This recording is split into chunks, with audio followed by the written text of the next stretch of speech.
So, Jai Hind everyone, welcome back to the Patriotic IS. Let's start our daily current affairs before we will be solving these questions.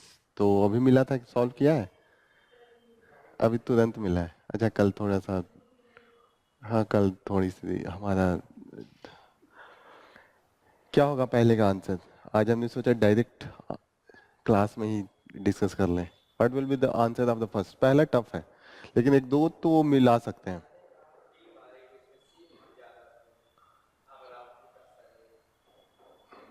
अच्छा आपने answer कौन सा दिया है? D. ए का 4 मित्तूर इरोड.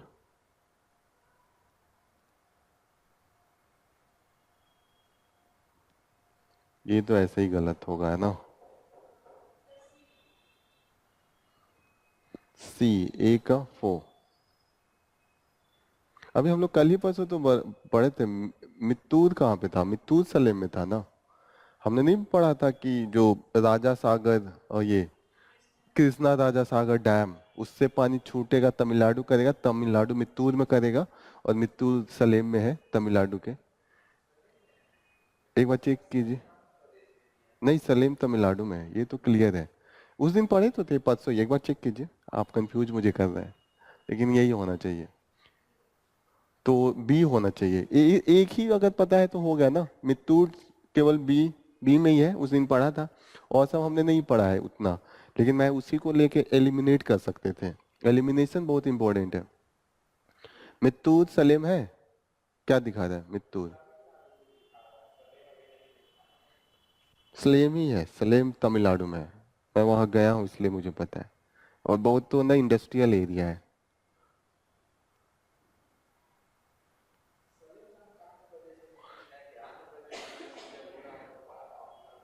एक बार मैं भी देख ही लेता हूँ. आप कंफ्यूज इतना कर रहे हैं. What is this?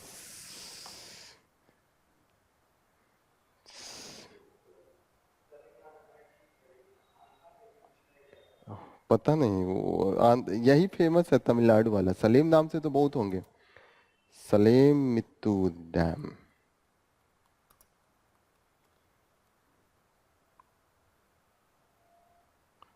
Yes Salem में ही है. मित्तूर डैम सलेम.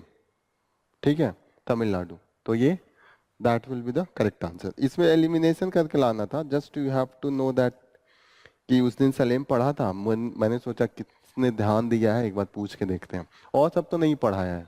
ठीक है. Next question. Question number 2.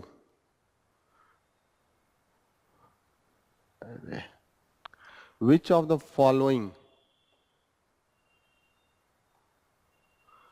following recommendations were made by the Western Ghats Ecological Expert Panel? The establishment of ecologically sensitive zone with a varying level of the protection, promotion of organic farming practice in the Western Ghat, introduction of the new hydropower project to meet energy demand. क्या था?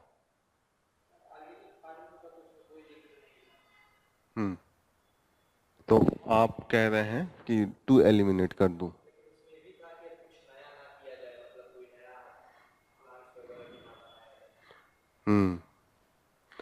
आप third eliminate कीजिए तो answer आ जाएगा. Third introduction of the new hydro project to meet the energy. क्योंकि उन्होंने मना किया था कुछ भी नया नहीं होना चाहिए. और there is the fragile ecosystem. ठीक है. 2011 में वो आया था पब्लिश. फिर उसके बाद कस्तूरी रंगन प्रोजेक्ट आया था. ठीक है. तो गाडगिल पैनल ने एकदम इकोलॉजिकली सेंसिटिव उन्होंने अपना दिया था डिसीजन. और उसके बाद कस्तूरी रंगन ने थोड़ा सा अलाउ कर दिया था क्योंकि बहुत विरोध होने लगा था. उन्होंने कहा था 60% ऑफ द वेस्टर्न घाट को छूना भी नहीं है. No touch. कुछ नहीं. कोई एक्टिविटी नहीं. तो ऐसे में अगर एक्टिविटी नहीं होगी तो जो वहाँ के फार्मर्स हैं जो लाइवलीहुड है वो भी तो इम्पैक्टेड होगा.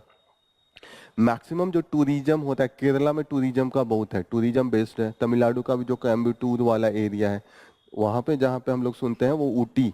ये सब चीजें वहीं तो है वेस्टर्न घाट में. तो वो सब फेमस है. तो विरोध होने लगा इसीलिए सरकार ने नया पैनल बनाया कस्तूरी रंगन. कस्तूरी रंगन ने 2012-13 में अपना रिपोर्ट दिया तो उन्होंने थोड़ा बहुत अलाउ कर दिया. That was the main thing. तो हम थर्ड वाला एलिमिनेट कर देंगे। जैसे गार्डगिल पैनल का जो था वो बहुत ज्यादा इकोलॉजिकल सेंसिटिव था, वो खुद इकोलॉजिस्ट है, तो उनको लगेगा ना कि हमें क्या बिजनेस से लेना, हमें इकोलॉजी बचाना है, तो that was decision based on that particular orientation. तो थर्ड एलिमिनेट करूंगा तो 1 एंड 2, फर्स्ट एंड सेकंड आ जाएगा। ऑर्गेनिक फार्मिंग, क्योंकि अगर वो अलाउ भी करेंगे तो ऑर्गेनिक फार्मिंग ही करेंगे ना, ताकि डिस्टर्ब ना हो। जिक्र रिपोर्ट में है नहीं एकदम आप उसको, लेकिन कहीं ना कहीं उन्होंने कहा कि जहां अलाउ भी करना है तो उन्होंने कहा केमिकल एकदम बैन कर दिया था। मेनली उनका था इंडस्ट्री न्यू नहीं आना चाहिए, मेन उनका इंडस्ट्री का था, लेकिन उन्होंने कहा कि अगर आप एग्रीकल्चर कहीं प्रमोट भी करते हैं तो that should be the economic organic farming. ठीक है, तो A will be the correct answer. Next question, question number 3।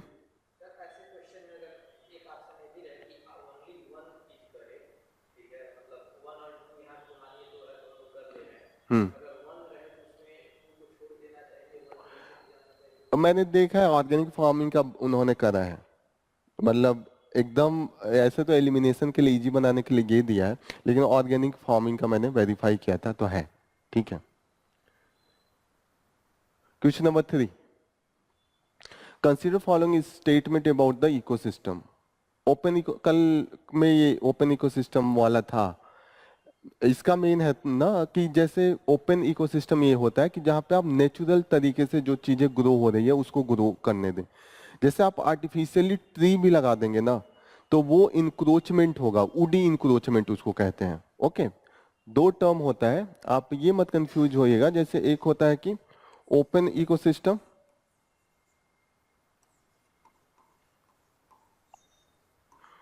Open ecosystem मतलब अगर घास भी है तो नेचुरली है, अगर नेचुरल तरीके से कुछ भी होता है तो वहां पे बहुत डाइवर्सिटी होते हैं, बहुत कीड़े मकोड़े, वहां पे डिफरेंट वैरायटी होगी। लेकिन आप लाख पेड़ लगा दें, एकदम घास है, घास कई लोगों को लगता है कि इकोसिस्टम नहीं है।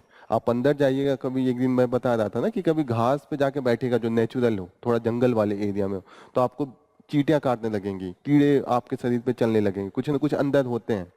लेकिन जो हम लोग घर के आसपास अपना नहीं, जैसे आप घर के पीछे सब पहले अपना सब कुछ साफ करवा देते हैं, फिर जो हम लोग बागवानी लगाते हैं तो उसमें डाइवर्सिटी नहीं होता है, उसमें सिर्फ पेड़ खड़े खड़े होते हैं, वो डाइवर्सिटी नहीं होता है जो नेचुरली ग्रोथ जो अभी ग्रासलैंड का भी होता है। आप ग्रासलैंड में जाइएगा, बहुत खरगोश वरगोश नेचुरली ग्रासलैंड में ही पाए जाते हैं, शेर भी रहता है ग्रासलैंड में ही, तो उसको ओपन इकोसिस्टम कहते हैं। और अगर हम उस घास वास को साफ करके केवल पेड़ लगा दे सीधे सीधे एक प्रजाति की, तो इसको वुडी इंक्रोचमेंट कहते हैं। वुडी इंक्रोचमेंट हो जाएगा, इंक्रोच कर लिया आपने, भले वुड लगा के करा, लेकिन that will be the woody encroachment. तो वही यहाँ पे है, तो इसके बेसिस पे आप इसका आंसर दीजिए। Consider following statement about the open ecosystem.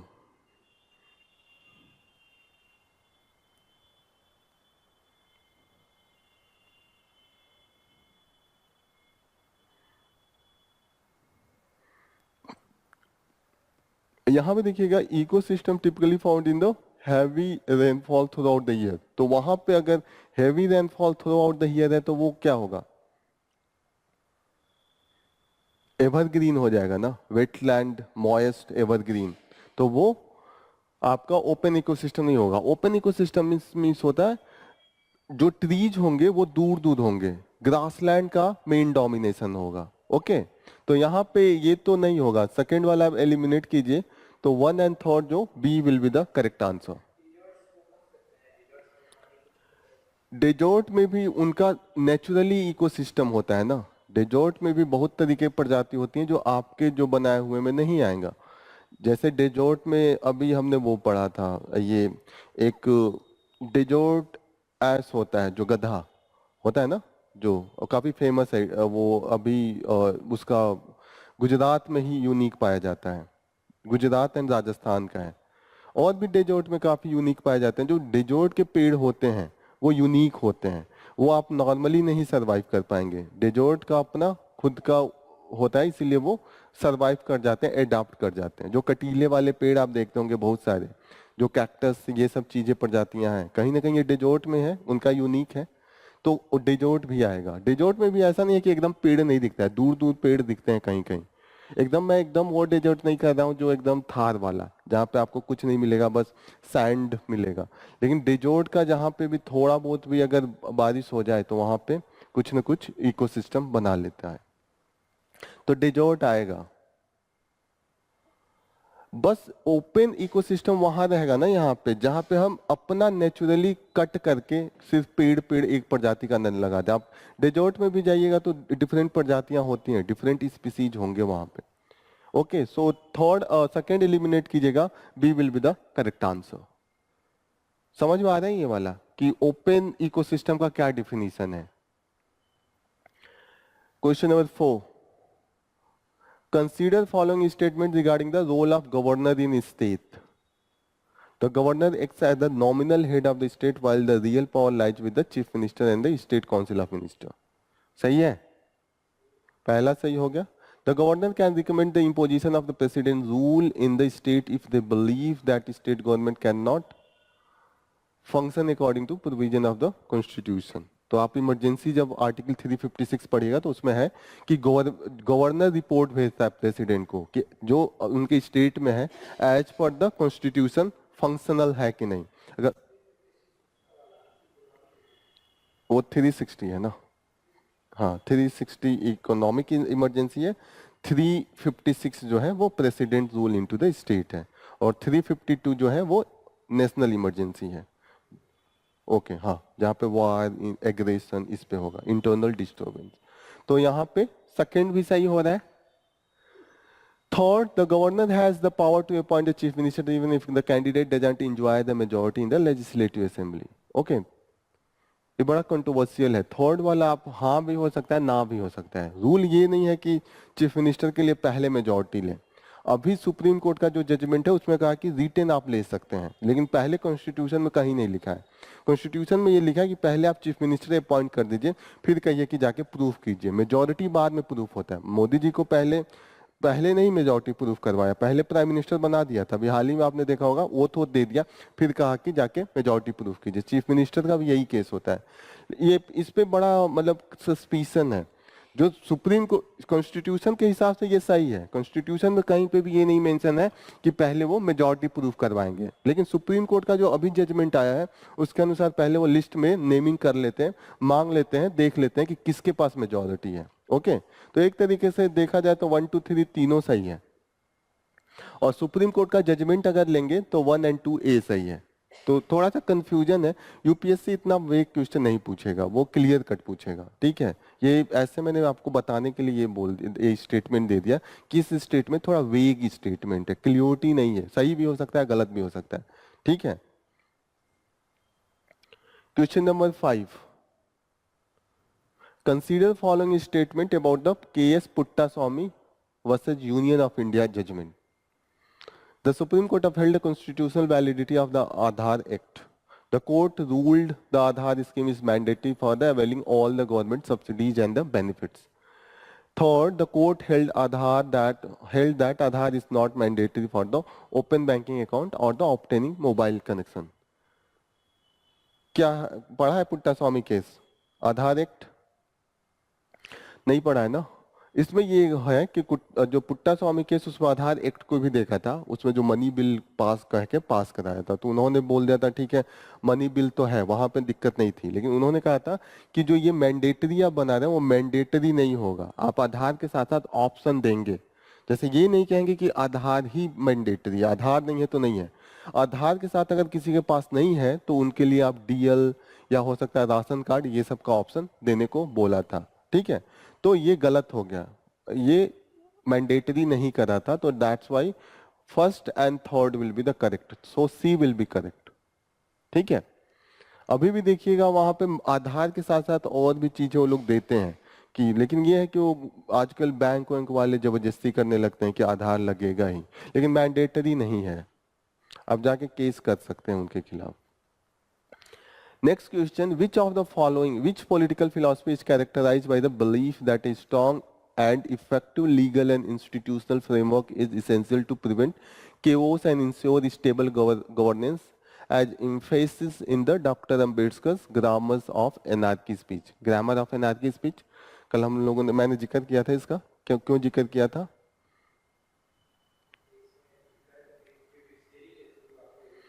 Constitutional method को आपको एडॉप्ट करना है, ठीक है। उन्होंने बोला था ना कि अब क्या, हम तो कॉन्स्टिट्यूशन आ गया, अब ऐसा तो थोड़ी है कि सेल्फ रूल नहीं है। जैसे उनका कहना था कि पहले अंग्रेज थे तो आप विरोध कर रहे थे क्योंकि सेल्फ रूल नहीं था, अब तो सेल्फ रूल है, आपका खुद का रूल है, आप खुद की गवर्नमेंट आप चुन रहे हैं, तो अब आप हर बात पे प्रोटेस्ट रोड पे नहीं निकलिएगा, वरना फंक्शनल नहीं रहेगा सोसाइटी। अब हर आदमी रोड पे आ जाए, माने किसी के खिलाफ किसी ने चोरी करा या किसी के खिलाफ किसी ने कोई और मर्डर करा और हर आदमी रोड पे बैठ जाए कि अभी जस्टिस दिया जाए, तो नहीं फंक्शनल होगा ना।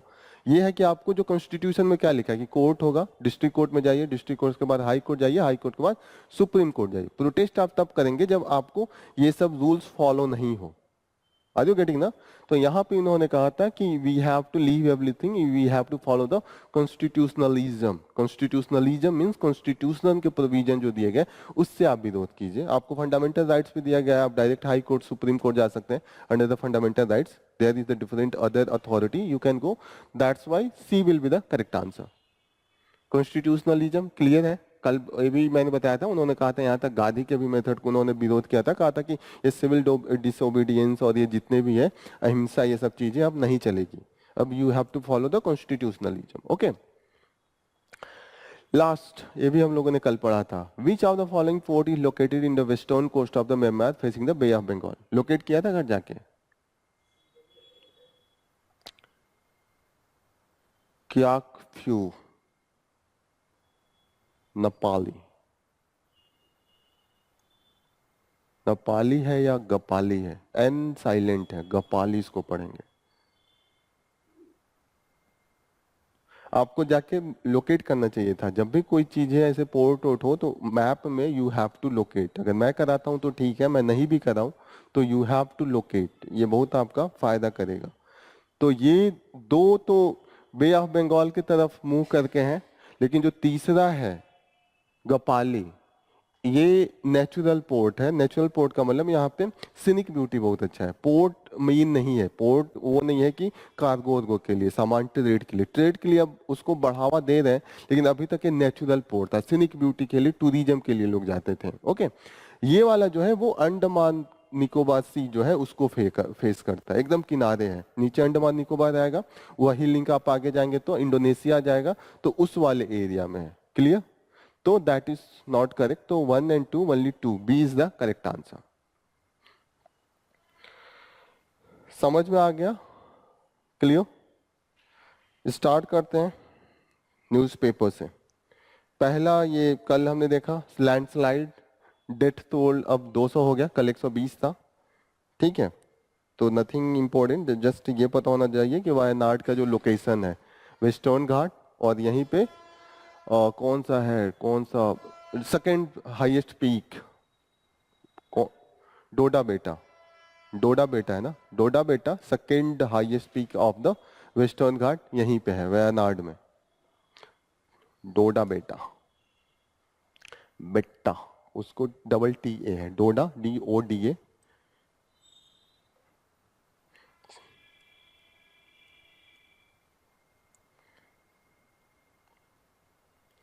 हमास के जो टॉप लीडर हैं उनको एयर स्ट्राइक से इजराइल ने मार दिया, दैट इज द हनीये, इस्माइल हनीये। काफी दिनों से ही इस्माइल हनीये को ढूंढ रहे थे इजराइल वाले।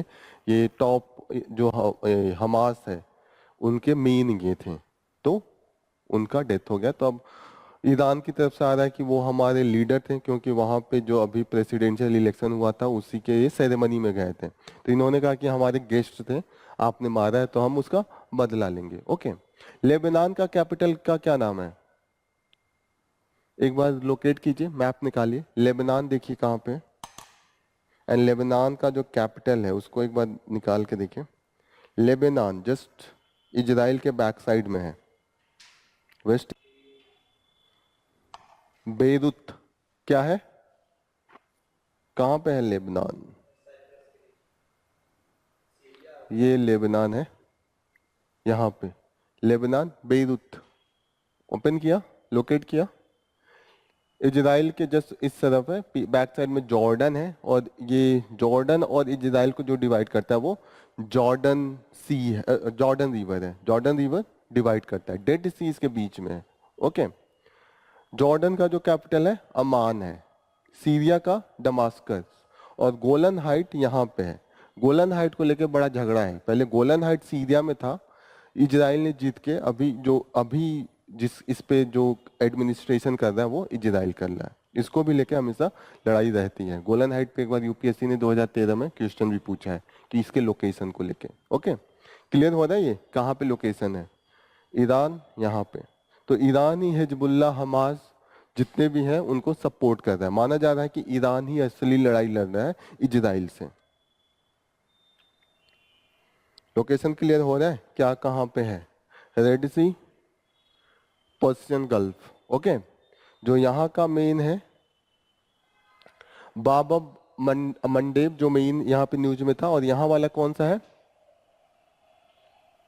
स्टेट ऑफ हॉर्मुज, ये भी आप लोकेट कीजिए। Strait of Hormuz choke point, यहाँ का जो चोक पॉइंट है बाबल मंदेब, यहाँ लोकेट कीजिएगा आप। ये बाबल मंदेब है, ये सब न्यूज में कंटिन्यूअसली है। This is the strait of Hormuz choke point, क्योंकि वहीं से होकर जितनी भी शिप पास करेगी, अगर यहाँ पे ट्रेड करना है तो यहीं से होके करेगी। यहीं पे हाउतीज का जो अटैक चल रहा था दैट वाज हियो। क्लियर है? ये स्ट्रेट बहुत इंपॉर्टेंट है बाबल मंदेब, क्योंकि यहीं पे सारे अटैक हो रहे थे, पतला सा है और वहीं से होके निकलना होता है शिप्स को, यहाँ पे अटैक करना इजी होता है। हाउतीज का अटैक यहीं चल रहा था, ये भी काफी इंपॉर्टेंट है। ओके, जो हमारा चबहार पोर्ट हम बना रहे हैं वो कहाँ बना रहे हैं? यहाँ पे है लोकेशन। कल पढ़ा था ना चबहार पोर्ट, पाकिस्तान वाले पोर्ट का क्या नाम है जिसके पैरेलली हम बना रहे हैं? चबहार। ग्वादर, ग्वादर इज जस्ट इस तरफ बॉर्डर, ये पाकिस्तान यहाँ से स्टार्ट हो जाता है, इस एरिया में ग्वादर है। ये सब चीजें याद, मतलब आप न्यूज में है कंटिन्यूअसली, तो इसको थोड़ा सा ध्यान में रखिएगा, ठीक है? This is all about from the this news. अभी एक वायरस काफी ज्यादा इम्पैक्ट कर रहा है, चांदीपुरा वायरस है। ये किस एरिया में? गुजरात वाले एरिया में। चांदीपुर एक जगह का नाम है जहाँ पे सबसे ज्यादा इम्पैक्ट किया है। वायरस का नेचर नहीं पता, इतना पता है कि मॉस्किटो से फैला है, एकदम न्यू वायरस है। हाँ, मतलब पहले बहुत साल पहले अफ्रीका में भी इसको देखा गया था, अफ्रीका से अभी इंडिया में ये सब केसेस जा रही हैं। तो अभी ये वायरस मतलब मॉस्किटो से तो आ रहा है, किस मॉस्किटो की स्पीसीज से आ रहा है ये अभी क्लियरिटी नहीं है। तो यहाँ पे डेथ हो रही है, तो इसको थोड़ा ध्यान में रखिएगा।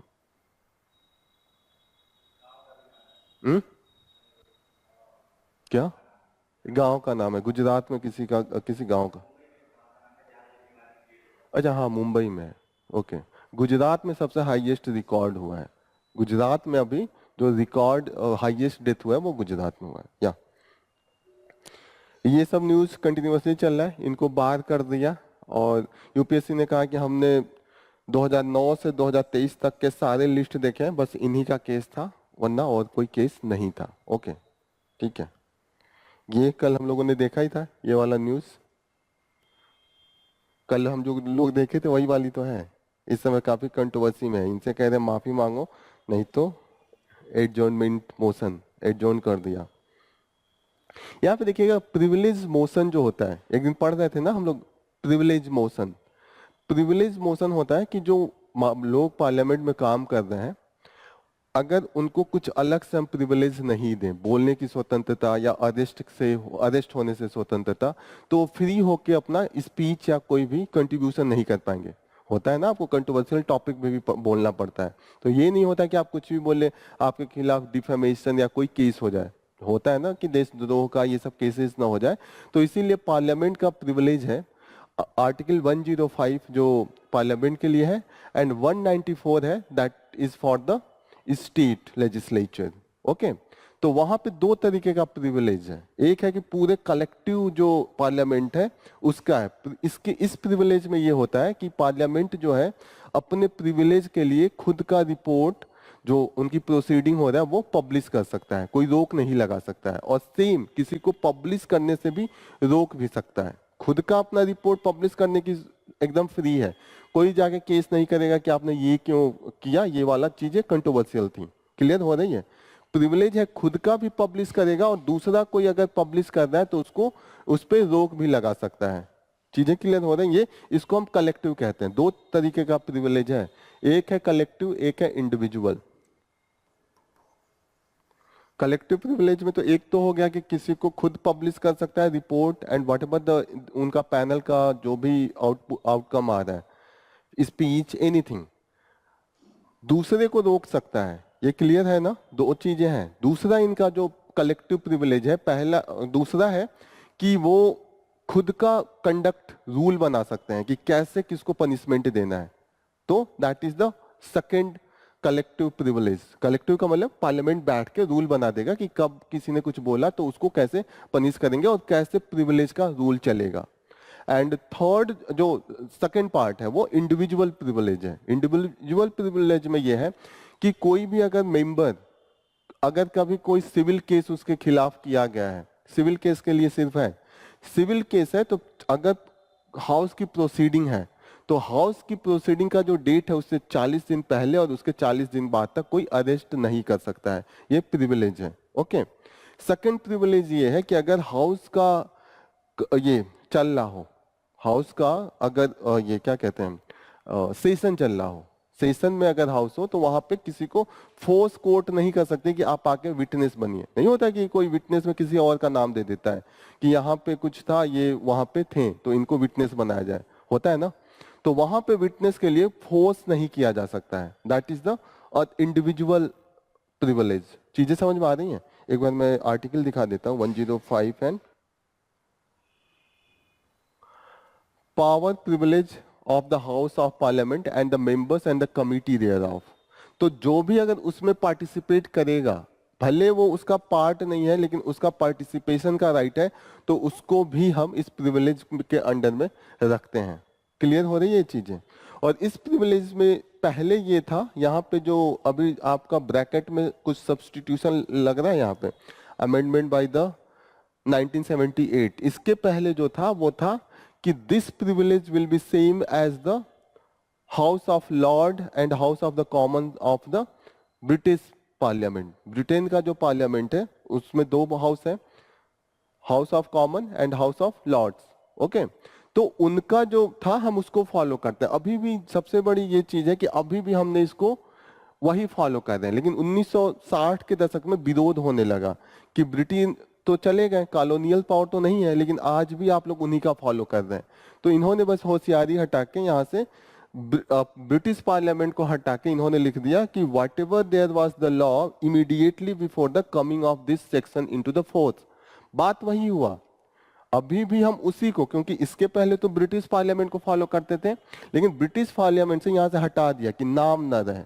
लेकिन अब जब जाएंगे ढूंढेंगे कि इमीडिएटली बिफोर दिस सेक्शन, तो इमीडिएटली बिफोर क्या था? ब्रिटिश पार्लियामेंट को ही तो फॉलो कर रहे थे। अभी भी पार्लियामेंट कोई लॉ नहीं बनाया है। क्यों? क्योंकि थोड़ा सा वॉग रहेगा तो चीजें अपने अनुसार इंटरप्रेट करने में इजी रहता है।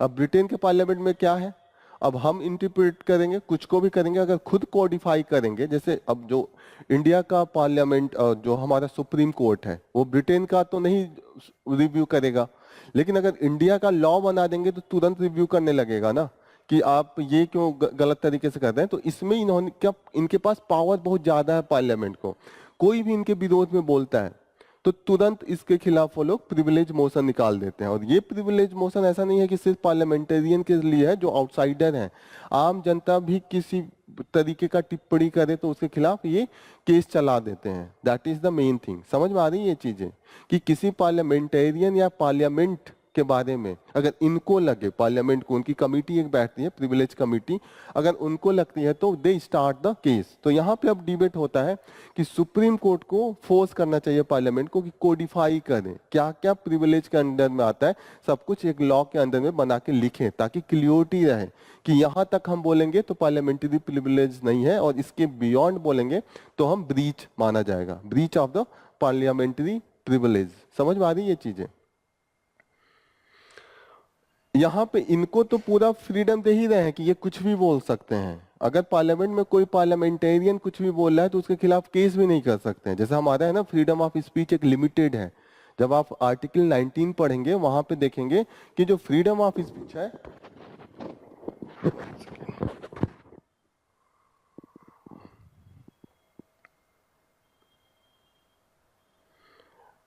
So many restriction are there. जैसे यहाँ पे right to freedom of speech है आम जनता के लिए, यहाँ पे पहला freedom of speech and expression, और नीचे देखिएगा यहाँ पे कितनी तरीके का रिस्ट्रिक्शन है। जैसे आपका freedom of speech, it should not threat the security of the state, friendly relation with the foreign state.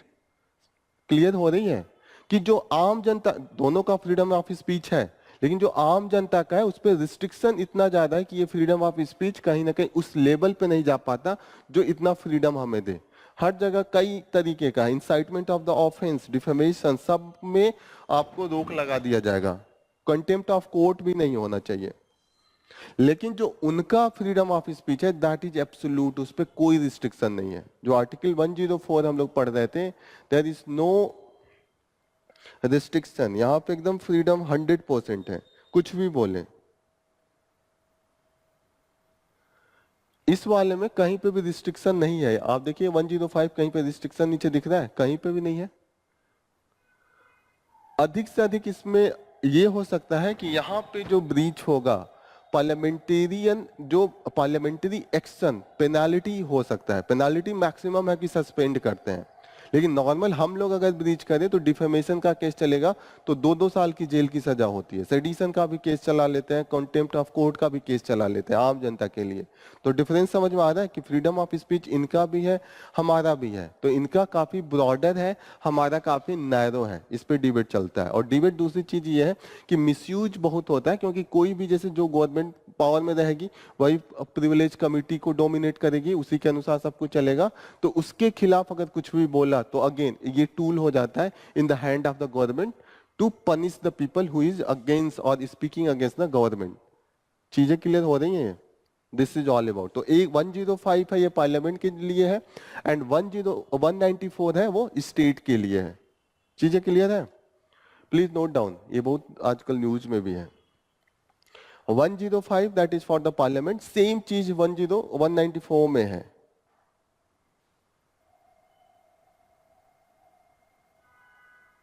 One 194 same for the state, ये स्टेट लेजिस्लेचर के लिए। ओके, यहाँ पे अभी तक ये क्लियरिटी नहीं थी कि जैसे मानिए उसने कुछ, किसी ने प्रिविलेज किया, किसी एमएलए ने प्रिविलेज ब्रीच किया और सेशन चला गया, तो अब तो मेंबर रहे नहीं, तो क्या ये उनके पे जो केस है प्रिविलेज का वो हट जाना चाहिए? जैसे 5 साल के लिए होते हैं, मैं चौथे साल में कुछ ब्रीच ऑफ प्रिविलेज किया, आपको पता ही है कि ये सब अगर कोई कंप्लेन होता है उस पर आपको डिसीजन लेते लेते 1-2 साल लगा देते हैं। मानिए 5 साल हो गया, सेशन तो खत्म हो गया जो 5 साल का था, तो क्या मेरे ऊपर वो प्रिविलेज का जो केस चल रहा है वो कंटिन्यू करना चाहिए या नहीं करना चाहिए? ये डिफाइन नहीं है वहां पे, 94 में ये कहीं नहीं था। तो इसीलिए मद्रास हाई कोर्ट ने कहा कि ऐसा नहीं बात है कि अगर प्रिविलेज आपने ब्रीच किया है और सेशन चला भी गया तब भी आप पे कोई ना कोई कार्रवाई की जाएगी, ये कंटिन्यू रहेगा, ताकि लोगों में डर बना रहे उसके लिए। That is the main thing. Next ये सब तो न्यूज में है कि जितने भी कोचिंग इंस्टीट्यूट है उनके खिलाफ अब काफी एक्टिव है। जब घटना हो जाती है तो एक्टिविटी काफी हो जाती है। हेमा पैनल रिपोर्ट एक दिन हम लोग पढ़े थे, क्यों था ये? जो सेक्सुअल एक्सप्लॉयटेशन जो तमिल मलयालम इंडस्ट्री था, फिल्म इंडस्ट्री, उसमें को लेके है। तो उसमें जो ये केस आया था, एक वहाँ की बहुत सुपरस्टार थी, एक्ट्रेस थी, उन्होंने केस किया था। तो उसको लेके एक कमेटी बैठाया गया था, उस कमेटी का नाम था हेमा पैनल रिपोर्ट, ये जानने के लिए कि किस लेवल तक एक्सप्लॉयटेशन है। तो वो रिपोर्ट 2019 में आ गया था, लेकिन उस रिपोर्ट को पब्लिक नहीं किया गया था। पब्लिक इसलिए नहीं किया गया था कि जो लोग उसमें विटनेस दिए थे वो कह रहे थे मैंने तो सच बोल दिया। लेकिन अगर ये पब्लिक हो जाएगा तो जो लोग डायरेक्टर हैं, जो लोग प्रोड्यूसर हैं, वो हमको जॉब नहीं देंगे, डिस्क्रिमिनेशन स्टार्ट हो जाएगा। तो ये सब चीजें थी, तो इसी को लेके अभी बहसबाजी चली है कि पब्लिक करना चाहिए कि नहीं करना चाहिए। गवर्नमेंट ये कह रही है कि हम पब्लिक करेंगे तो आपका नाम सब हटा देंगे, जो चीजें सीक्रेट रखनी चाहिए प्राइवेसी को लेके वो हम नहीं करेंगे, सिर्फ स्टेटमेंट एंड किस लेवल पे एक्सप्लॉयटेशन है वो दिखाया जाएगा। तो एक बहुत इसका काफी डायर था, मतलब निगेटिव तरीके से वहां पे फिल्म इंडस्ट्री में जो treatment with the women's actress वो था, तो उसको लेके काफी ये अभी कंटिन्यूअसली न्यूज में है। दो पक्ष है यहाँ पे, हाई कोर्ट में भी केस गया है कि इसको पब्लिक कीजिए, लेकिन सुप्रीम कोर्ट में जाके स्टे लगाया है। तो अब देखते हैं क्या होता है फाइनल डिसीजन।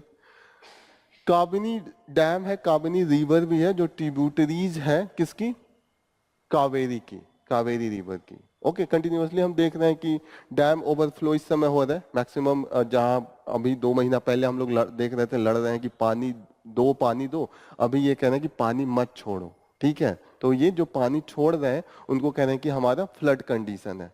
तो you should remember this, Kaveri जो है वो ट्रिब्यूटरीज है ऑफ द कावेरी। ये सब डैम कंटिन्यूअसली न्यूज में है, तो आपको पता होना चाहिए कि ये इनका लोकेशन कहाँ पे है। काबिनी डैम का लोकेशन कर्नाटका में है, और कृष्णा राजा सागर ये भी है, और एक और हम लोग पढ़े थे मेडेडाटू का जो है वो भी कर्नाटका में है। मित्तूर जो है वो तमिलनाडु में, अभी आज ही हम लोगों ने देखा है। तो ये सब डैम जो भी न्यूज में आए, क्योंकि कई साल यूपीएससी मैच करवाने लगता है कि ये डैम लोकेशन यहाँ है। ओके, तो या तो लोकेशन डायरेक्ट पूछ देगा, तो उस बेसिस पे you should know this thing, geography में काम आएगा। जो हमने देखा कि अभी माइनिंग से रिलेटेड सुप्रीम कोर्ट का जजमेंट आया, जिस पे झगड़ा था कि जो माइनिंग पे टैक्सेस है, माइन एंड मिनरल्स पे, उस पे स्टेट का पावर होगा टैक्सेशन का कि सेंट्रल गवर्नमेंट का। अभी तक सेंट्रल गवर्नमेंट ने mines and minerals development and regulation act 1957 बना के उस पे खुद का पावर ले लिया था, mines and minerals development and regulation act 1957। Supreme court ने अभी कहा कि उन्होंने कई केसेस गई, 80 केसेस थी सुप्रीम कोर्ट में इसको लेके कि माइंस एंड मिनरल्स जो होना चाहिए वो स्टेट के पास होना चाहिए।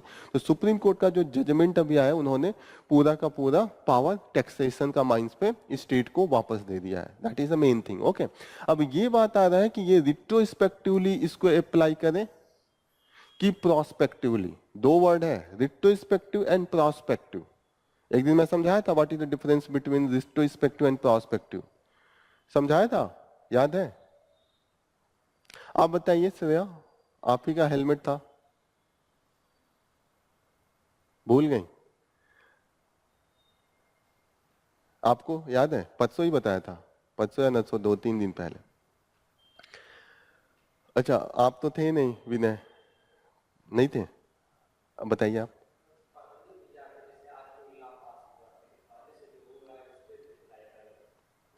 वो रिट्रोस्पेक्टिव होगा। नॉर्मल क्या होता है, लॉ आज बना, लॉ बनने के बाद हम डिसाइड करते हैं कि वो किस पे लगेगा। नॉर्मल यही होता है। मैक्सिमम केस में ये है कि लॉ बना, कल से आपने गलती किया तो सजा मिलेगी, फास्ट में आपने किया दैट डजंट मैटर।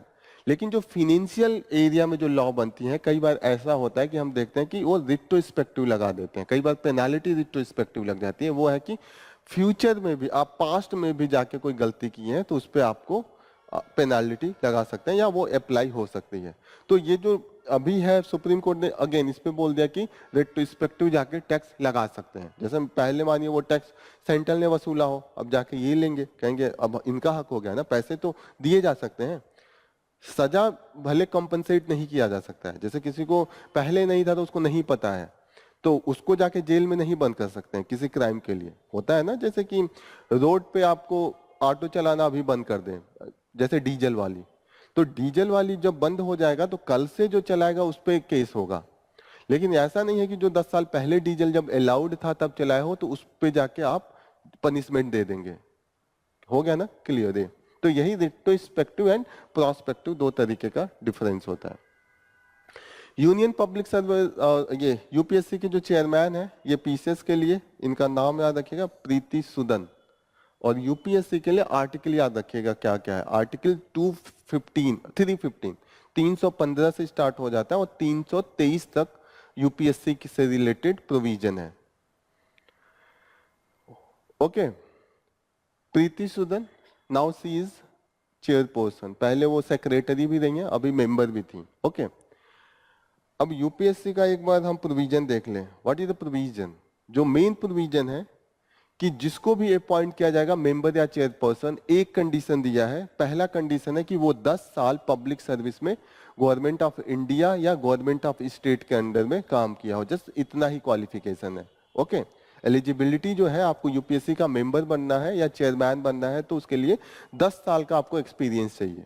ठीक है, दूसरी चीज ये है कि 3 तरीके का यहाँ पे होगा। पहला होगा स्टेट लेवल पे, फिर होगा सेंट्रल लेवल पे, और तीसरा जो होता है ज्वाइंट कमीशन बना देते हैं। 2 स्टेट जाके कहे कि एक ही हम पब्लिक सर्विस कमीशन बना देते हैं, वही दोनों स्टेट का करा ले। जैसे होगा कि यूपी और उत्तराखंड दोनों गवर्नमेंट बोल दे सेंट्रल को कि एक कोई कमीशन आप कॉमन बना दीजिए, ताकि वो यूपी का भी पीसीएस का एग्जाम करा ले और जो उत्तराखंड है उसका भी पीसीएस का एग्जाम करा ले। 3 तरीके के कमीशन बन रहा है, स्टेट, सेंटर और 2 स्टेट के लिए। जो स्टेट का होगा उसका जो अपॉइंटमेंट होगा चेयरमैन एंड मेंबर का, वो कौन करेगा? गवर्नर करेगा।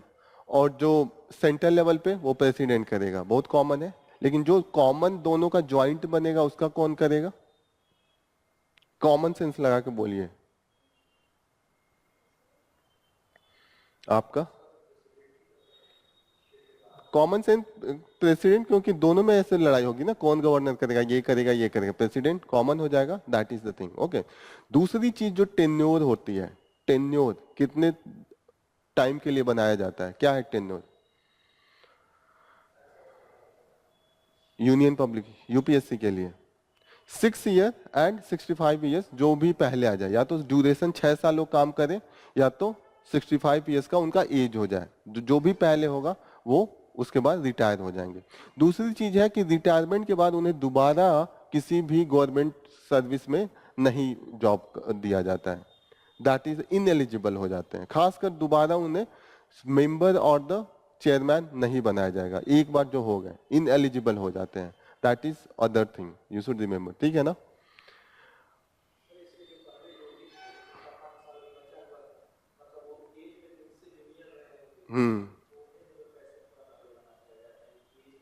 तो ये बाद में आई होंगी ना, पहले मेंबर होंगे ही नहीं। उस समय जितने भी, जिस समय उनको बनाया गया होगा उस समय जितने लोग हुए होंगे उनमें वो सबसे ज्यादा सर्विस में काम किए होंगे। That could be the case.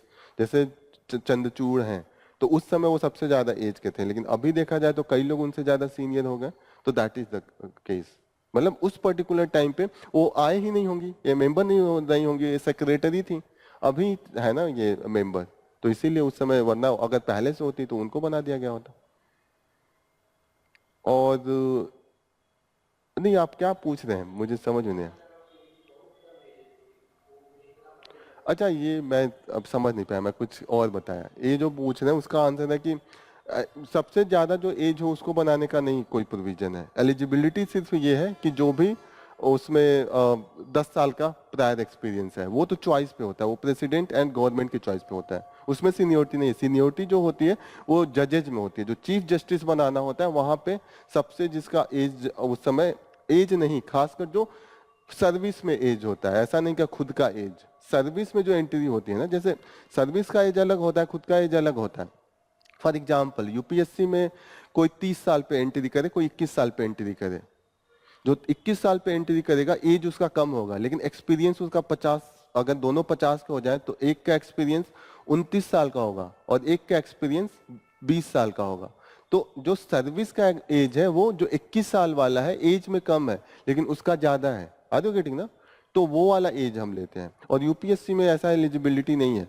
UPSC का है कि ये खुशी पे है, सेंट्रल गवर्नमेंट को खुशी आई वो किसी को बना देंगे। काफी क्लोज थे मोदी जी, पहले ही इनको कई यूनिवर्सिटी गुजरात में था उसका हेड बना के रखे थे, तो इसीलिए उनको भेजा गया था। ओके, तो ये तो यहाँ पे एज का नहीं फैक्टर है।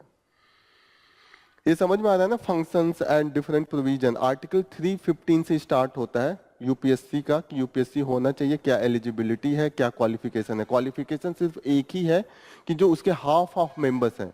बहुत कंफ्यूजन है यूपीएससी में। यूपीएस अभी इसका प्रोविजन में दिखाता हूँ।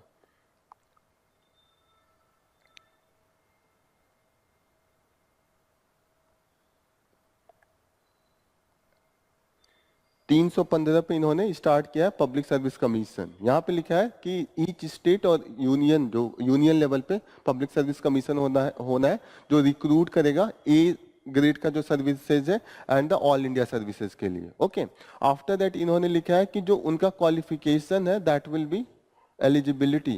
1/2 ऑफ द मेंबर का जो उनका है कि they should have the at least 10 years of the experience either under the government of India or the state government के अंदर में। ओके, उनका जो टेन्योर है 6 year और the 65 years union public service के लिए, और स्टेट लेवल पे 6 year and 62 years, that is the age criteria. Okay, report ये लोग किसको देते हैं? जो यूनियन लेवल पे होगा वो रिपोर्ट प्रेसिडेंट को देगा, और प्रेसिडेंट वो पार्लियामेंट में रखते हैं कि ये रिपोर्ट आया है और क्या सजेशन है। जैसे यूपीएससी रिकमेंड भी करता है कि कैसे आप चीजों को गवर्न करें, तो कुछ रिकमेंडेशन अगर सेंट्रल गवर्नमेंट इंप्लीमेंट नहीं करती है तो उसको लिख के देना पड़ता है कि क्यों इन्होंने इंप्लीमेंट नहीं किया। तो एक चीज याद रखिएगा कि बाइंडिंग नहीं है सजेशन।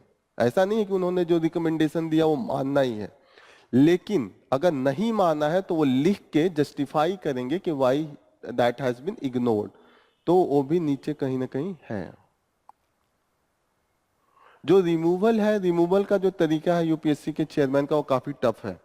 प्रेसिडेंट अगर किसी के खिलाफ मिसबिहेवियर का अगर कंप्लेन जाता है तो वो सुप्रीम कोर्ट को रेफर करता है जांच करने के लिए। अगर सुप्रीम कोर्ट के जज को अगर ये कंफर्म करते हैं कि हाँ मिसबिहेवियर में वो इन्वॉल्व है, तब जाके प्रेसिडेंट रिमूव करेगा। That is the main thing. चीजें ये क्लियर हो रही है कि क्या रिमूवल प्रोसेस है, क्या एज है, ये सब प्रीलिम्स में काम आएगा। आगे बढ़े, ये सब बेसिक चीजें पता चल गई कि क्या नंबर ऑफ आर्टिकल कहां से कहां है। 315 से 323 that is the number of article. उसमें क्या बेसिक क्राइटेरिया है, दैट इज क्लियर कि उनका 10 साल का प्रायर एक्सपीरियंस होना चाहिए, एंड टेन्योर क्या है, रिमूवल का प्रोसेस क्या है। एक दिन हम लोग डिस्कस किए थे कि इंडिया चाइना के बीच में अगर कभी झड़प बढ़ जाती है, बॉर्डर पे लड़ाई इंटेंसिफाइड हो जाती है, तो हमारे पास एक मैकेनिज्म है ताकि युद्ध में चीजें ना हो। ये मैकेनिज्म का नाम है working mechanism for the consultation and coordination. WMCC होता है कि जब भी अगर किसी में झड़प होती है, किसी ने इंक्रोच किया दूसरे के एरिया में, तो हमारे पास ऑलरेडी मैकेनिज्म है जहां पे defence and army and external affair ministry के रिप्रेजेंटेटिव हैं, ताकि युद्ध में बदलने के पहले हम चीज डिस्कस करके इसको रिजॉल्व कर दें। तो ये चीजें इंडिया चाइना के बीच में जो सोल्यूशन है, ये हमेशा याद रखिएगा, WMCC that is for the India China border affairs. Okay,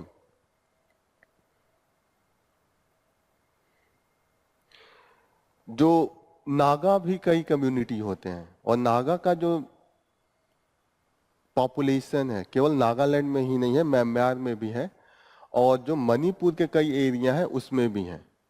अभी जो लड़ाई चल रही थी किसके किसके बीच चल रही थी मणिपुर में कंटिन्यूअसली युद्ध, कौन कौन लड़ रहा है आपस में? दो कम्युनिटी लड़ रही है, क्या नाम है?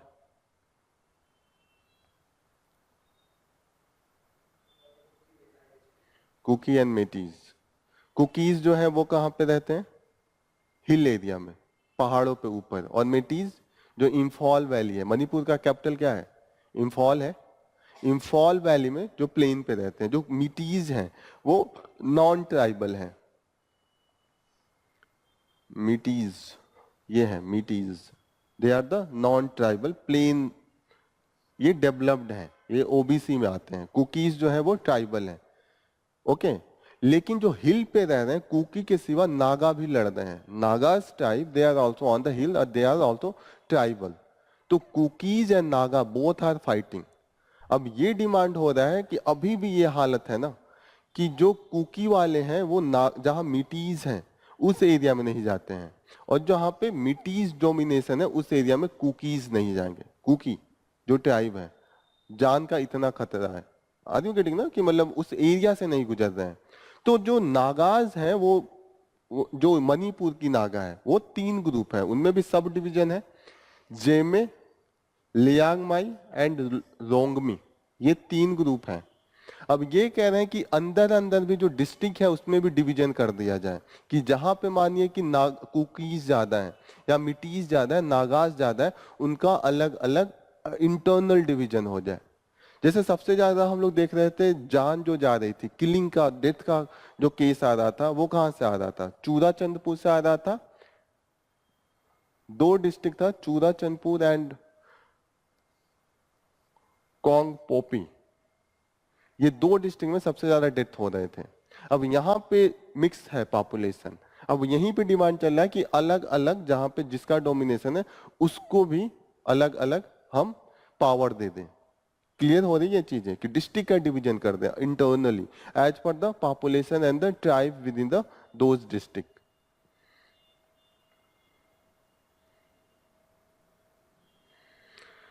ये सब कंटिन्यूअसली चल रहा है। जैसे लोको पायलट के कारण जो अभी एक्सीडेंट हुआ, कई ऐसे एक्सीडेंट हुए जहाँ पे लोको पायलट का भी कहा गया है कि उनका सो गए थे, सही से वो मतलब जज नहीं कर पाए, सिग्नल नहीं देख पाए, उसको लेके ये हो रहा है कि जो लोको पायलट, अब लोको पायलट से पूछा गया तो उन्होंने कहा कि हमारा जो सर्विस कंडीशन है वो सही नहीं है, हमें कंटिन्यूअसली 14-14 घंटे काम करने पड़ते हैं, और जो लोको पायलट है उसको आराम करने की काफी जरूरत है ताकि नींद ना आए। कई बार होता है ना कि आपका कंडीशन, आप एक तो उनका इंटर जोनल होता है, जैसे एक जोन से आप दूसरे जोन में जा रहे हैं, तो वहां पे अभी डिस्कशन चल रहा है कि इनको प्रॉपर तरीके से जो रेस्टिंग पीरियड होता है वो प्रोवाइड किया जाए। That is the in the discussion. तो कभी भी रेल एक्सीडेंट पे आए तो एक पॉइंट आपका ये भी होना चाहिए कि जो हम सर्विस कंडीशन लोको पायलट का उसको भी सुधार कर सकते हैं, उसमें भी रिफॉर्म की जरूरत है।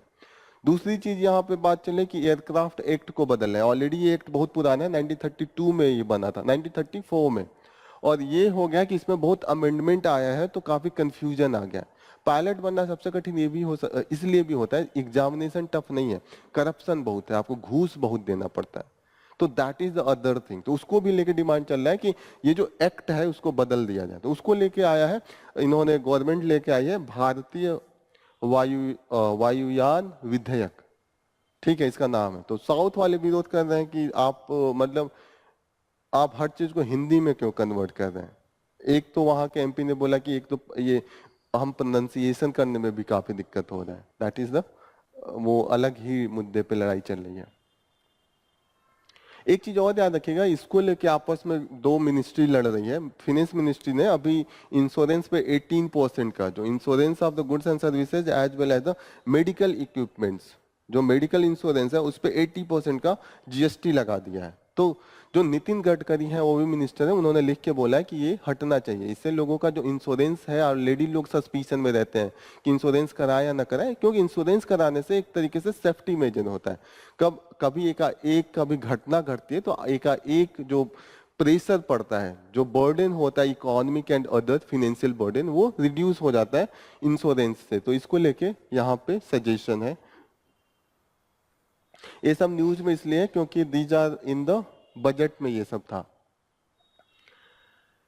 जो अभी हमारा इलेक्ट्रिसिटी का डिमांड है, अभी एक रिपोर्ट आई है, वो कह रहे हैं कि आने वाले 3 साल बाद अभी से ज्यादा इलेक्ट्रिसिटी कट होगी। अगर जितना हमने प्रोजेक्ट स्टार्ट किया है वो सब कंप्लीट हो जाए तो भी, क्योंकि डिमांड है वो काफी बढ़ गया है, और जो ओवरऑल जो हमारा प्रोडक्शन है वो उतने तेजी से नहीं बढ़ रहा है जितना डिमांड है।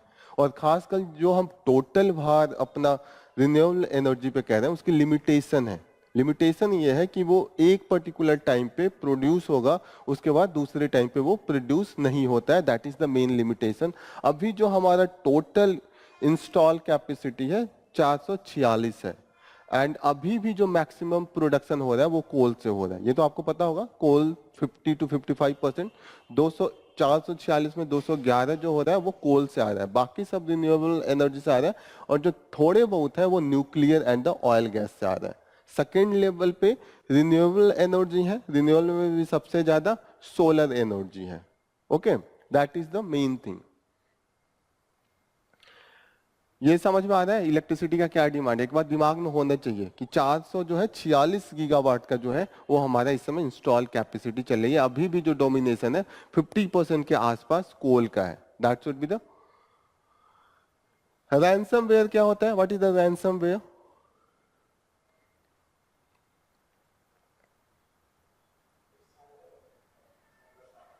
हाँ, वेयर आ गया, वहां पे अटैक होगा, मैलवेयर, रैंसमवेयर। रैंसमवेयर एक दूसरे मतलब एक यूनिक टाइप का। इसमें ये है कि मानिए आप पे जब रैंसमवेयर का अटैक करेंगे जो साइबर क्राइम से रिलेटेड है, तो उसमें आपकी जो सर्विसेज है उसको रोक देंगे और कहेंगे पहले पैसा दो और फिर जाके आपकी सर्विसेज जो अलाउ करेंगे। जैसे आपका एटीएम कार्ड है, आपके एटीएम कार्ड पे रैंसमवेयर से अटैक करा तो आपका एटीएम कार्ड नहीं चलेगा। वो आपसे कहेंगे कि कुछ पैसा दीजिए, ट्रांसफर कीजिए, तब जाके आपका एटीएम कार्ड फंक्शनल होगा। ऐसे भी डिफरेंट टाइप के हम जो सर्विसेज अवेल करते हैं on the platform, digital platform, तो वहां पे रैंसमवेयर का अटैक होगा कि पैसे जैसे होता है ना एक्सटॉर्शन। किसी को अगर हम एक्सटॉर्शन के लिए क्या करते हैं, उठा के ले गए फिर कहते हैं पैसा दो तब छोड़ेंगे, तो यही सेम यहाँ पे रैंसमवेयर है। ठीक है, चीजें क्लियर हो रही ना कि रैंसमवेयर का मेन फंक्शन क्या है। एक कंपनी है जो सर्विस प्रोवाइड करती थी, उस पर अटैक हुआ है। उस कंपनी का नाम है सी एज टेक्नोलॉजी। वो फाइनेंशियल सर्विस प्रोवाइड करती थी, लेकिन ये कंपनी नहीं ये पूछ सकता है कि रैंसमवेयर क्या है। That should be the, you should know this. Second pieces के लिए अगेन हमारा जो एयरफोर्स का एक्सरसाइज चल रहा है उसको कहते हैं तरंग शक्ति, और ये इस समय मल्टी लेयर पे चल रहा है। कई कंट्रीज है, नियर अबाउट 10 कंट्रीज जो है जो अपने पूरे एयरप्लेन के साथ पार्टिसिपेट करने वाले हैं। इस बार ज्यादा नंबर्स था इसीलिए हमने 2 फेज में कर दिया। एक फेज में हम यूरोपियन कंट्रीज को शेड्यूल किए हैं और दूसरे में जो हमारे इंडो पैसिफिक एरियाज के हैं और एशियन एरिया के उनको हमने शेड्यूल किया है। ये अंडर द इंडियन एयरफोर्स हो रहा है। What is the name? तरंग शक्ति। लोकेशन डिफरेंट लोकेशन पे है। अभी इनका जो है जोधपुर में हो रहा है एंड सुलूर में है, और भी कई लोकेशन पे है। अभी जो फिक्स है वो जोधपुर एंड सुलूर में है। इसमें इनविटेशन हमने 51 कंट्रीज को करा है, लेकिन जो मेन पार्टिसिपेशन है 10 कंट्रीज है। यहाँ पे 10 कंट्रीज का नेम है। नेम तो नहीं पूछेगा, लेकिन इतना पूछ सकता है कि कुछ को एलिमिनेट करने के लिए। रशिया नहीं है इसमें और चाइना भी नहीं है जो फेज 1 फेज 2 है। तो ये याद रखिएगा, रशिया एंड चाइना को पूछ सकता है। अब देखिए ऐसे ऐसे घटना हो रहे हैं। 5 years old boy shoot school mate in the Bihar. 5 साल का लड़का बंदूक लेके गया, एक बच्चे को गोली मार दिया। 5 साल का लड़का, इतना छोटा होगा, बैग से निकाला गोली मार दिया लड़ाई के चक्कर में। आप समझ रहे हैं किस लेवल पे हम जा रहे हैं?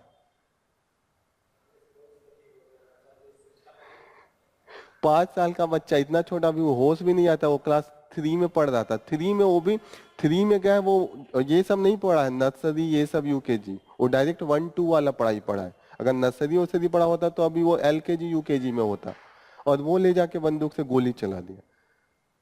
That is the Bihar. तो ये सब एग्जाम्पल है।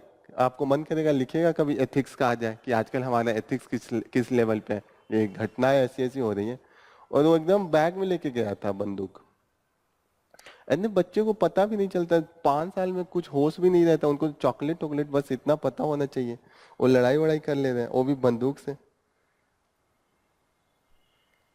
ओलंपिक इस बार कहाँ हो रहा है? पेरिस में हो रहा है। ठीक है, पेरिस में जो मेन रिवर है उसका क्या नाम है? सीन। सीन रिवर है यहाँ पे। अब इस बार ये लोग सीन रिवर को लेके प्लान बनाए थे कि उसमें स्विमिंग विमिंग कुछ कराएंगे, लेकिन क्लाइमेट चेंज का इतना इम्पैक्ट आ गया है कि बारिश इस लेवल पे होने लगी है दैट इज अनकंट्रोलेबल। और वहां पे बारिश के कारण जो डिफरेंट केमिकल्स होते हैं ना शहर के, वो भी तो नदी में जाते हैं। तो उसको लेके इन्होंने प्लान बनाया था कि हम करेंगे, रेन ओन आएगा। तो इन्होंने सोचा था कि रेन ओन नहीं आएगा, लेकिन उस दिन इतना ज्यादा रेन आया कि वो 30 साल का सबसे ज्यादा वाला रेन था। बंद करना पड़ा total plan. That was the case. Okay, तो दैट इज द, यही कह रहे हैं कि क्लाइमेट चेंज का इतना इम्पैक्ट हो रहा है कि आप जो नॉर्मल चीज है वो भी सही से प्लान नहीं कर सकते हैं। आपकी टेक्नोलॉजी सब फेल हो जाएगी। दैट इज द केस, इसीलिए है। तो सीन रिवर जो है वो याद रखिएगा क्योंकि न्यूज में था।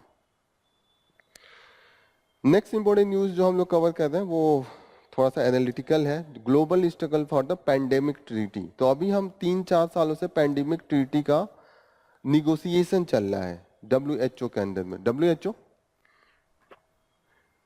जो हमारा वर्ल्ड हेल्थ ऑर्गेनाइजेशन है, ग्लोबल लेवल पे एक कोलैबोरेट करने की कोशिश करता है और कोशिश करता है कि सारे कंट्री जाके उस पर अपना कानून बनाए।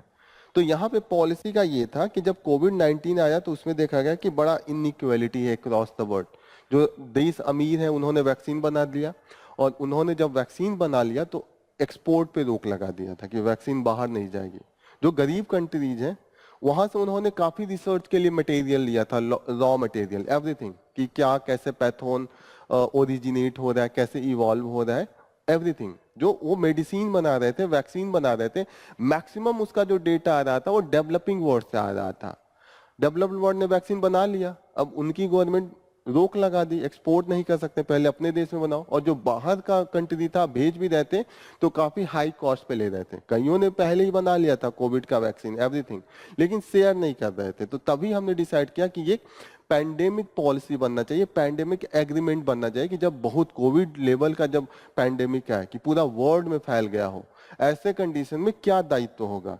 आप ले रहे हैं रॉ एवरीथिंग, रॉ पैथोजन और the inputs, everything from the developing world. Developing world के पास टेक्नोलॉजी नहीं है, तो रिसर्च उन्होंने नहीं किया, रिसर्च आपने किया, वैक्सीन पहले बना लिया। लेकिन अब वैक्सीन बनाने के पास आपका दायित्व बनता है ना कि आप शेयर करें। तो इसी को लेके ये एग्रीमेंट है। अब इस एग्रीमेंट में लड़ाई ये हो जा रहा है कि जो डेवलप्ड वर्ल्ड है वो कह रहे हैं हम शेयर तो करेंगे लेकिन वॉलंटरी करेंगे, मन आया तो करेंगे, मन नहीं आया तो नहीं करेंगे। जो डेवलपिंग वर्ल्ड है वो कह रही है कि जो शेयरिंग होनी चाहिए वो कंपलसरी होना चाहिए, उसका एक आप फिक्स कीजिए। जैसे कि अगर आप शेयर कर रहे हैं तो मेडिसिन के साथ साथ प्रॉफिट भी जो है वो 20% के आसपास आप फिक्स कीजिए। अब 20% को भी लेके है कि 20%, जैसे मानिए इंडिया से उन्होंने सारा सैंपल लेके गया और जाके उन्होंने यूके में बना लिया, तो अब जब सैंपलिंग आप इंडिया से ले रहे हैं तो जब आप मेडिसिन या वैक्सीन बनाएंगे तो इंडिया का भी तो शेयर हुआ ना उसमें, आर यू गेटिंग ना। तो वो कह रहे हैं कि शेयरिंग का भी जो है उस पे भी है कि 20%, ये कह रहे हैं अगर लिमिट भी होगा तो ये मैक्सिमम होगा। डेवलपिंग कंट्री कह रही है कि ये मिनिमम होना चाहिए, उसके ज्यादा भी होना चाहिए, क्योंकि अगर अगर आपने बहुत ज्यादा इनपुट्स लिया है, टोटल डिपेंडेंसी हमारे कंट्रीज पे है, तो जो शेयर होना चाहिए वो इंक्रीज होना चाहिए। इस बात पे भी लेके काफी ज्यादा लड़ाई चल रही है। दूसरा डिबेट ये चल रहा है कि जो हमारा पेटेंट लॉ होता है, जैसे होता है ना इंटेलेक्चुअल प्रॉपर्टीज में बहुत से आते हैं, पेटेंट आता है, ट्रेडमार्क्स आता है, कॉपीराइट आता है, सब चीजें आती हैं। तो इन्होंने कहा कि एक लेवल होना चाहिए जहां पे ये पेटेंट में लाइसेंसिंग फ्री हो जानी चाहिए। जैसे पेंडेमिक का कंडीशन हो गया, उस समय लोग मर रहे हैं तो आप अपना प्रॉफिट थोड़ी देखेंगे, उस समय तो आप अपना पेटेंट का जितना भी रूल है वो आप हटा दीजिए। होता है ना कि आप फ्रीडम दीजिए, आप शेयरिंग कीजिए। उस समय तो ह्यूमैनिटी देखनी होती है ना, उस समय तो डेवलपिंग कंट्री तुरंत तो वैक्सीन बनाएगी नहीं। तो ऐसे कंडीशन में जो पेटेंट रूल है उस, वैसे जब कोविड था तो कई कंट्रीज ने छूट दिया था, कई कंट्री ने जबरदस्ती छूट दिलवा दिया था। लेकिन अभी ये डिस्कशन चल रहा है कि प्रॉपर एग्रीमेंट बनना चाहिए, है ना, कि मेरे मन से मुझे दया आ गया मैंने दिया। तो मेन जो जो जो हमारी कंट्रीज है, जैसे low income and the middle income countries, developing countries जैसे इंडिया, ब्राजील, बांग्लादेश, ये हो गए, ठीक है। वो जो है जो डेवलप्ड कंट्रीज हैं उनसे ये चाहते हैं कि पेटेंट, मैक्सिमम पेटेंट उनके पास है क्योंकि टेक्नोलॉजी उनके पास है, पूरा वो लोग पेटेंट करा लेते हैं। तो कहीं ना कहीं उस पे हमें छूट चाहिए, इसका भी डिस्कशन चल रहा है। और जो ये हमारा पेटेंट रूल है वो किसके अंडर में आता है, एक एग्रीमेंट है ट्रिप्स, WTO के अंडर में, trade related intellectual property, okay, scheme शायद ये है, WHO वीपो के अंडर में है ये। WTO, what is the WTO?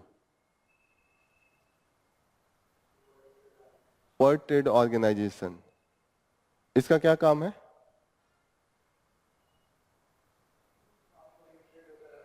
जैसे WTO काम करते हैं कि वर्ल्ड लेवल पे जो ट्रेड हो रहा है उसकी पॉलिसी कैसे बनेगी, जो इंटेलेक्चुअल प्रॉपर्टी राइट पे है उसका भी जो पॉलिसी बनाते हैं, जो भी उसका रेगुलेशन करते हैं, वो WTO के ही अंडर में आते हैं। और WTO के अंडर में ट्रिप्स एग्रीमेंट बनाता है, उसी के अंडर में जो हमारी पेटेंट रूल है। पेटेंट रूल का मतलब समझ में आ रहा है ना कि क्या मैं कहना चाहता हूँ। इंटेलेक्चुअल प्रॉपर्टी राइट, जैसे मैंने कोई रिसर्च किया और कोई नई चीज की खोज की, जैसे मेडिसिन हुआ, मेडिसिन पहले नहीं था, फिर हमने रिसर्च करके मेडिसिन बना लिया, फिर उस पे मेरा राइट हो जाएगा कि मैं किसको लॉयलिटी दूं, किसको बेचने का अधिकार दूं, मुझे छोड़ के वो फॉर्मूला कोई यूज नहीं कर सकता है। This is the patent, this is the intellectual property right. IPR इसको कहते हैं। क्लियर हो रही है आईपीआर क्या है? आईपीआर में बहुत चीजें होती है, पेटेंट जैसे हो गया, कॉपीराइट हो गया, जैसे मैंने कोई बुक लिखा, कोई सेम चीज को लिख के पैसा नहीं कमा सके, ये मेरे अंडर में रहेगा। होता है ना, कोई पोएम लिखता है, जैसे हरिवंश राय बच्चन की पोएट्री है, कौन सी उनकी फेमस पोएट्री है? मधुशाला। मधुशाला है ना, ठीक है। तो मधुशाला अगर किसी और के नाम से नहीं होगा, उस पर जो लॉयलिटी आएगी, जो भी उसको बेच के पब्लिशर से पैसा आएगा, वो हरिवंश राय बच्चन के पास आएगा। ये जितने भी लॉ है that is govern by the WTO regulation. WTO ने जो एग्रीमेंट किया था उसका नाम है ट्रिप्स, जो इंटेलेक्चुअल प्रॉपर्टी राइट से रिलेटेड जो हमने रेगुलेशन रूल बना है, that is under the TRIPS. चीजें क्लियर हो रही है? WTO, what is the WTO, what it's work? It's work also for the collaboration of the trade policy, कि trade policy across the world वो भी सही से चले। अगर किसी में डिस्प्यूट है तो उसको डिस्प्यूट रिजोल्यूशन मैकेनिज्म भी WTO के अंडर में ही है। क्लियर?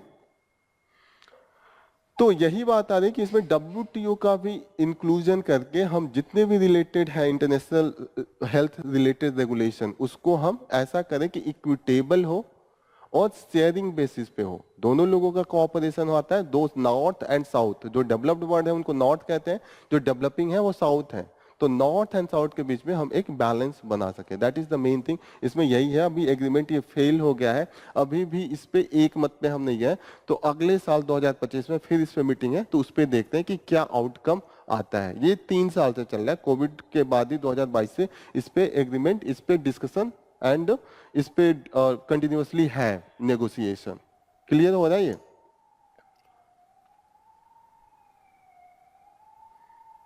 यहाँ पे मेन जो मुद्दा है ना, pathogen access and the benefit sharing system, यही नहीं बन पा रहा। इसका मतलब होता है कि किस तरीके से हम शेयर कर रहे हैं, कहाँ से आप डेटा उठा रहे हैं, कहाँ से आप इनपुट्स उठा रहे हैं, और उसके बाद जो शेयरिंग आएगा वो हम डेवलपिंग एंड डेवलप्ड वर्ल्ड में किस तरीके से होगा, that is the main thing.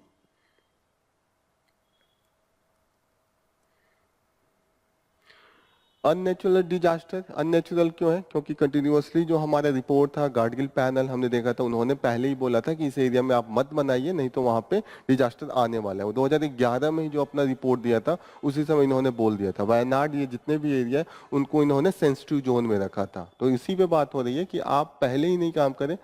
अब मतलब आप कहीं ना कहीं जब जाते हैं इन्वायरमेंट के साथ, या आप कहीं ना कहीं नेचुरल जो इन्वायरमेंट है उसके साथ अगर इंटरफेयर करते हैं, तो कहीं ना कहीं उसका रिपरकशन आता है। जितनी भी ये गांव को जो फ्लड लैंडस्लाइड हुआ है, पहले ही उन्होंने डिमार्क किया था अपने रिपोर्ट में कि दे आर सेंसिटिव उस एरिया में। अभी एग्रीकल्चर के लिए भी मना किया था कि एक्टिविटी मत कीजिए कोई भी, क्योंकि कहीं ना कहीं आप एक्टिविटी एग्रीकल्चर एक्टिविटी भी करते हैं तो कहीं ना कहीं इम्पैक्ट आता है। वेस्टर्न घाट जो है बहुत नेचुरल तरीके से, जो एकदम ओरिजिनल नेचुरल वे में है, पता है ना वो, क्योंकि वहां पे ह्यूमन इंटरफेरेंस नहीं था। वहां पे अभी भी साइलेंट वैली है, अभी भी वहां ह्यूमन उतना इंटरफेरेंस नहीं है। तो दैट्स वाई उन्होंने कहा था कि इसको बचा के ही रखा जाए। सेकंड जो हमारा एडिटोरियल न्यूज है, that is talking about the small modular reactors. Modular reactors क्या होते हैं? रिएक्टर्स के बारे में पढ़ा है?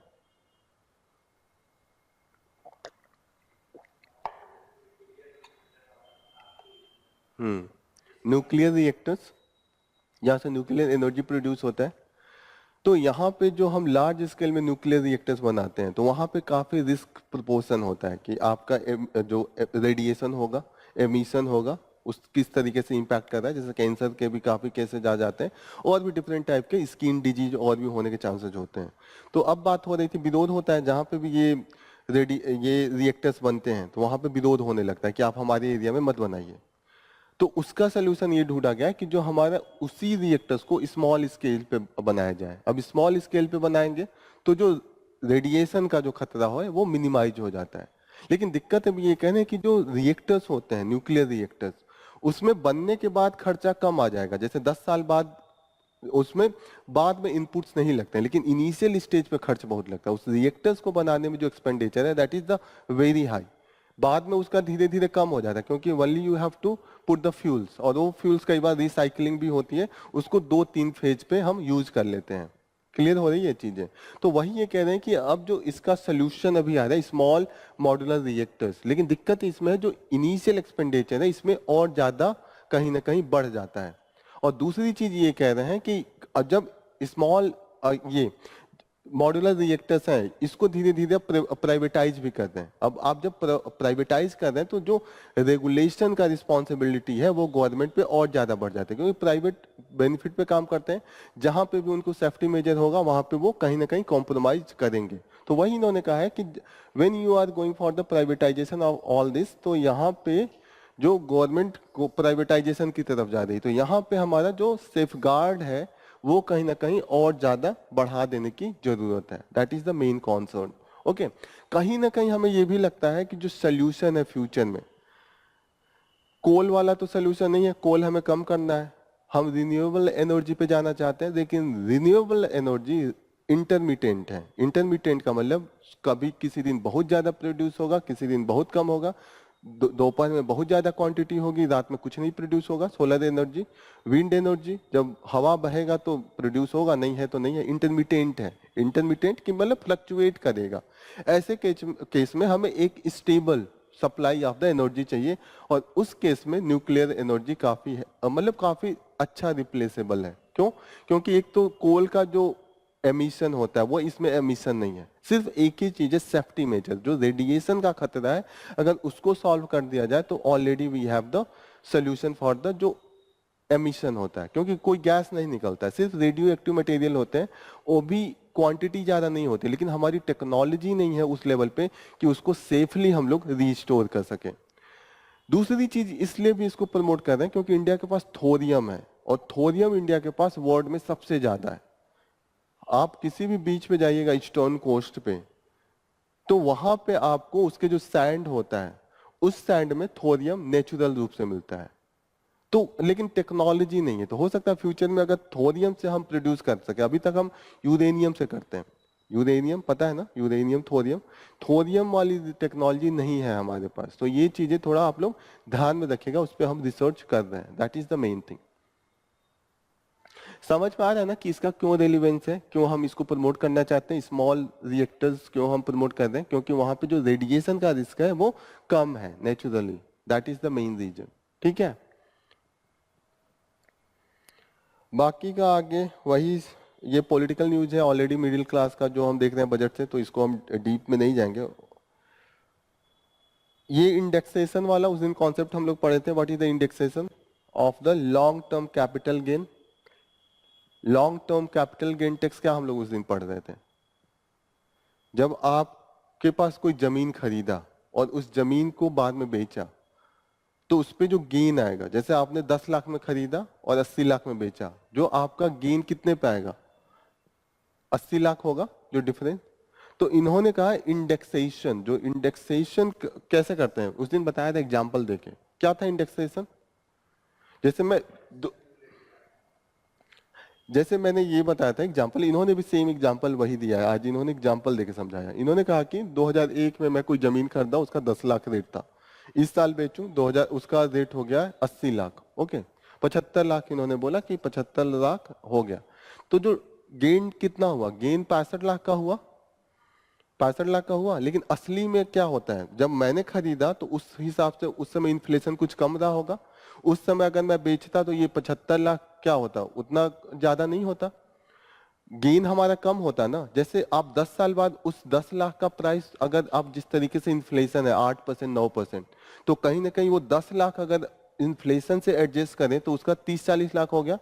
तो अगर अभी का गेन देखें कि इसी साल खरीदा इसी साल बेचा, तो हमारा गेन का जो डिफरेंस होगा वो 40 लाख। मैं मान लेता हूं कि इन्फ्लेशन से एडजस्ट करूं 40 लाख और 75 लाख में बेचा, तो डिफरेंस जो होगा 35 लाख। तो टैक्स जो लगना चाहिए वो 35 लाख पे लगना चाहिए आफ्टर द इंडेक्सेशन। यही इन्होंने समझाया इसमें। That is the main thing. Kenya में इस समय काफी वायलेंस चल रहा है, हम लोगों ने न्यूज में पढ़ा था। क्यों न्यूज चल रहा था, क्या रीजन था? एक दिन और डिस्कस किया था हम लोगों ने। What was the main reason? वहां पे स्टार्टिंग में जो गवर्नमेंट आई थी, उन्होंने जो इलेक्शन लड़ा था सोशलिज्म के नाम पे लड़ा था। ठीक है, कि हम आएंगे, नया नया हम पॉलिसी लेंगे, subsidies, water subsidies, electricity subsidies, खाने पे subsidies, everywhere I will give the subsidies. Subsidies दिया, लेकिन सब्सिडीज का एक लिमिटेशन होता है। जब आपका इनकम होता है सब तब आप सब्सिडी देते हैं, देन इट इज सस्टेनेबल। लेकिन आपका इनकम नहीं है और आप सब्सिडी पे सब्सिडी दिए जा रहे, गवर्नमेंट हवा में तो करेगी नहीं, कहीं ना कहीं टैक्स कर रही है। जब सब्सिडी के बाद एक लेवल आ जाएगा जब आपका एक्सचेकर इतना नहीं बचेगा कि आप नॉर्मल सैलरी दे पाए जो लोग आपके लिए काम कर रहे हैं, उस कंडीशन में आप क्या करेंगे? टैक्स बढ़ा देंगे।